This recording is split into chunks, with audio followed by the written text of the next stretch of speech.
start at the top of the list. The Denver Nuggets, are they in trouble? The Minnesota Timberwolves have gone up a 2-0 lead against the Denver Nuggets, who are now on their way to Minnesota to play games 3 and 4 of the series. Hopefully not their last games of the series. But Minnesota just beat the reigning NBA champs 106-80 on their own court, their own stadium, while Anthony Edwards is getting MVP chants. Like 5 minutes left in the fourth.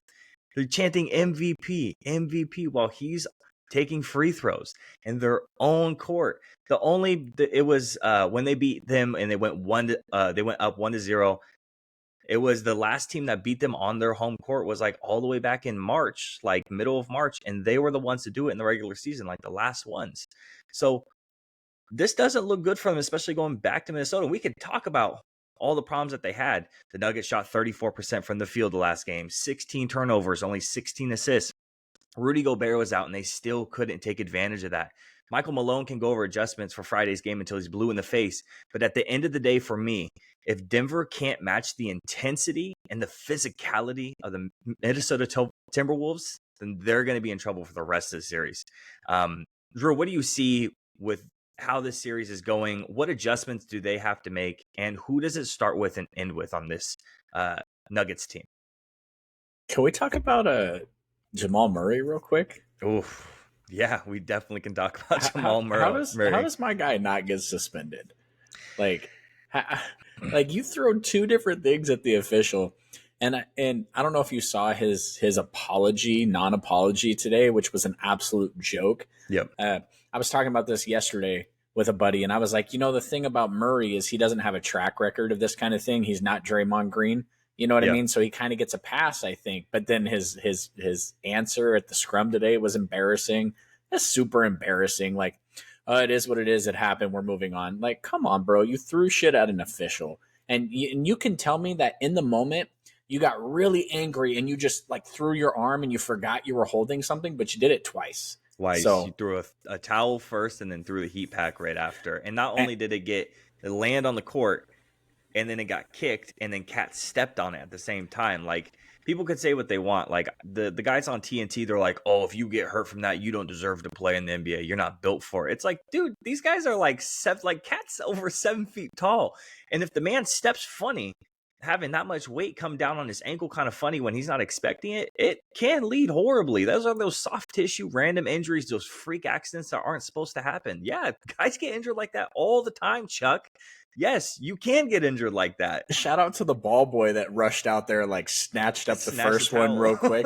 And then I think it's funny, it lands next to the ref and he's like looking around like, hey, there's not heat packs in the stands, bro. Like, we know where the fuck that came from. Right. You know what it reminded me of? And it was funny. I was listening to some local radio today. Shout out D-Lo and KC on ESPN 1320. They were like, it's like in the WWE where like the ref turns around and the dude's like laid the fuck out and there's a chair there and he's like looking around like, oh, how did that happen? Like, we all know what happened. He threw it. Like, yeah, right. And the thing about it is, a lot of times when players get thrown out of games, that alleviates the suspension. You know what I mean? Like, a lot of times if you get tossed, Steph Curry, he threw his mouthpiece. Like, he got thrown out of the game, right? Yep. Well, so he didn't get suspended for that the next game because I'm not even going to bring up Draymond because that dude's got 1.5 million different things. But generally, when you get thrown out of the game, that alleviates the suspension. I'm shocked that this dude did this twice and he didn't get suspended. Now, the conspiracy theory in me would say it's because they're down 0-2, and if they suspend him here, the series is over, and the NBA doesn't want that. But we won't even go there. This is supposed to be the premier series in the second round. As a Kings fan, for all the viewers out there, not a Celtics fan, sorry. As a Kings fan, I know what it's like to be screwed over by the NBA and the refs. So it's no big surprise to me that they don't want to suspend him because, they're down 0-2.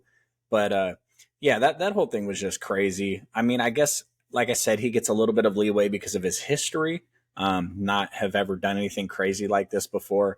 But I don't think they have the depth this year.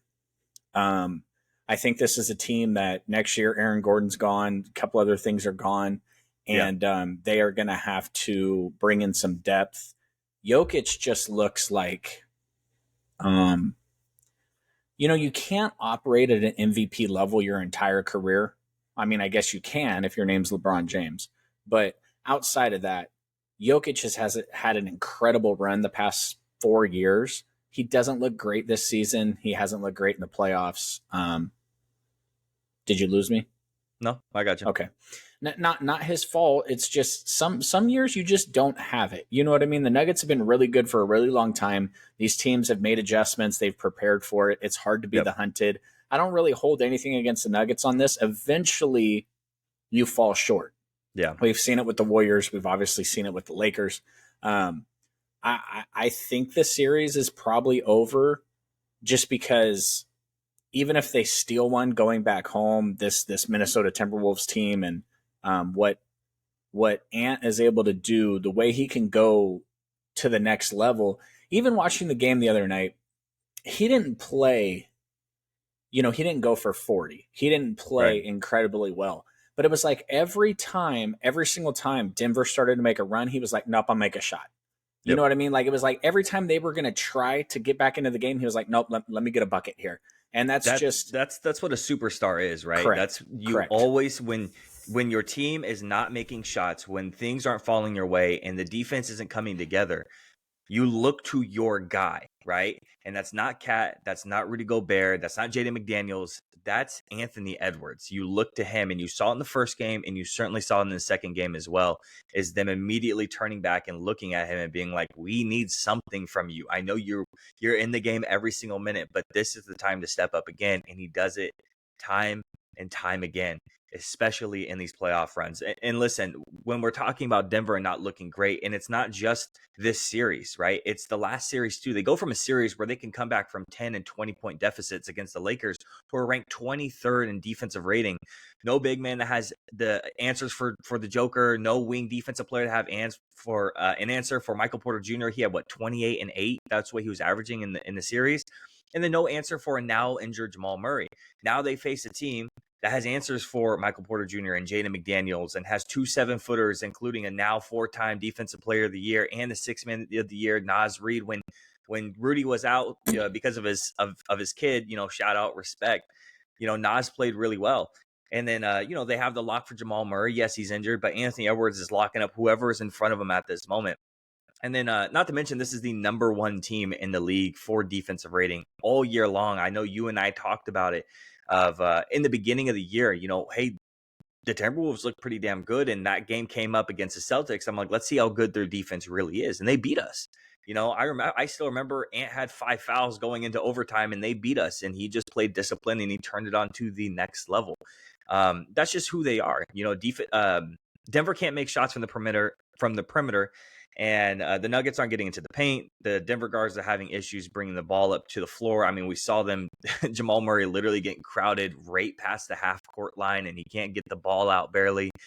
And what's really frustrating is we spent the whole first part of this, I feel like, talking about Jamal Murray, right? But not only Jamal Murray, it's Mike Malone and Jamal Murray and company worried about running down the court, getting in refs' faces, throwing stuff onto the court, and then crying for every single foul. And especially in the first game, that I feel like they got a lot of the calls. And you can tell me, hey, well, it was 12 free throws to 20 free throws. That's not that big of a discrepancy. I'm like, okay, sure, 8 free throw difference. That's 4 calls. I get it, But when you actually watch the game, the Nuggets were getting stupid, like really dumb touch and go fouls on Jokic and Michael Porter, but Cat's getting grabbed and hand slapped and fouled over and over and over again on the other side. He's throwing his hands up. I'm like, bro, what am I supposed to do? And they're not giving him calls at all. And I know the whole thing is to rag on Cat because he's a pussy and all this stuff, but he was getting fouled constantly. He wasn't getting any of the calls. And now we're looking at this team now. They've had a good run, but are we looking at a team that's kind of like had their championship run like the Bucks did, where it's like, hey, that was the team, and then deconstruct it and rebuild it a little bit differently? I mean, last season they won 16 out of their 20 games and only lost once at home. Game 2 of the NBA Finals against the Miami Heat. They were healthy, didn't face a lot of resistance. You got to look back at that last year's championship run now and kind of look at it from a different light. But at the end of the day, for me, this comes down again to the physicality, intensity, and I think this starts and finishes with Jokic. Just to go out there and care for me. And I know the whole thing is he doesn't care. He doesn't really give a shit. I think he cares up to a certain point, but it really didn't look like he was trying all that hard. And I know he does a lot of things effortlessly. But even some of his comments in the post game are kind of concerning, where it's like, oh, what do you have to do to change things how they're going? Oh, clone myself.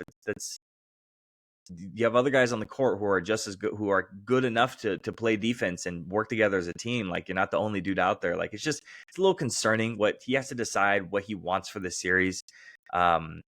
You understand him having issues with, the best defensive player in basketball right now, Rudy Gobert. He shot 11 from 25 from the field in game 1 and 7 turnovers when Gobert was out there.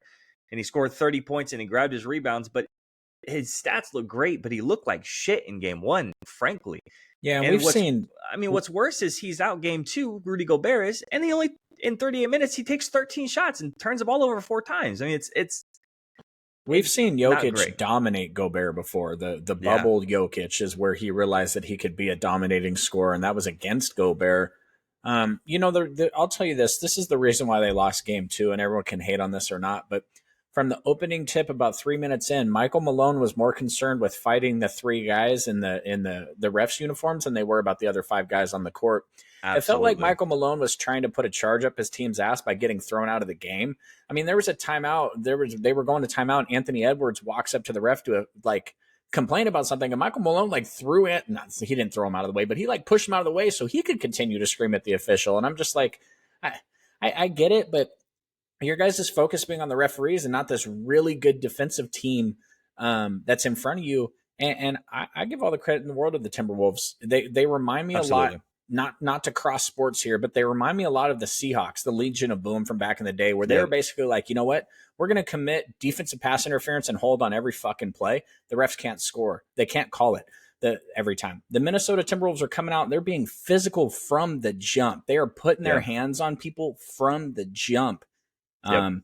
The play-in game between the Kings and the Warriors, that was like an NFL game on an NBA court. They were destroying each other, and that's what the Timberwolves are doing. They're playing aggressive physical defense from the jump and making people adjust to their presence.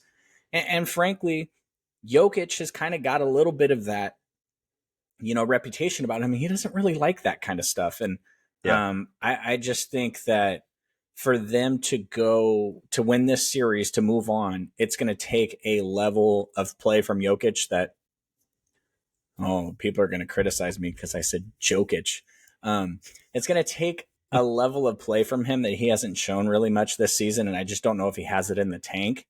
And that's okay, because you can only make so many deep playoff runs year after year after year before eventually you run out of gas, and it happens. It's not a terrible thing. I'm a huge Michael Malone supporter, obviously, from his Kings days. And it just might not be the year for the Nuggets. They got to retool. And, the problem is the fucking West, man. Everybody's on the upswing here, and there's not room for these teams to go backwards. Teams are getting better.